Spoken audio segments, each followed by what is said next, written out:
આદમી પક્ષના નેતા રાજુ કરપડાનું રાજીનામું, પ્રવીણ રામે જાહેરાત કરી પુષ્ટિ આપી. પક્ષના આંતરિક સંગઠનમાં ગાબડું, આગામી ચૂંટણી પૂર્વે નવા રાજકીય સમીકરણોની શક્યતા. નમસ્કાર મિત્રો, જય જવાન જય કિસાન.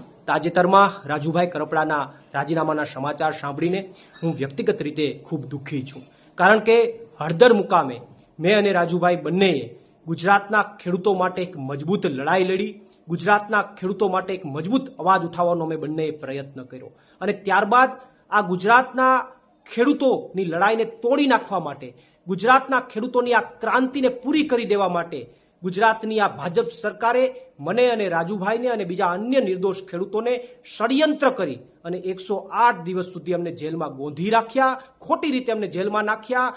જેલમાં પણ આ ભાજપની સરકારે અમને યાતનાઓ આપવામાં કંઈ બાકી ન રાખ્યું, અમને હેરાન કરવામાં કંઈ બાકી ન રાખ્યા, અમારી ઉપર પ્રેશર બનાવવામાં પણ આ ભાજપની સરકારે કંઈ બાકી ન રાખ્યું. અને એટલા માટે મને શંકા છે કે બીજેપીની આ પ્રેશર ટેકનિકના કારણે ક્યાંક અને ક્યાંક રાજુભાઈએ રાજીનામું આપ્યું હોય એવી મને શંકા છે. પરંતુ હજુ પણ અમારા પાર્ટીના તમામ નેતાઓ અને મારે પણ રાજુભાઈ કરપડા સાથે વાત થઈ નથી. અમે એમની સાથે જ્યારે વાત કરીશું ત્યારે અમને ચોક્કસથી યોગ્ય કારણ જાણવા મળશે અને જ્યારે યોગ્ય કારણ જાણવા મળશે ત્યારે ચોક્કસથી અમે ગુજરાતની જનતા સામે એ યોગ્ય કારણ મૂકીશું.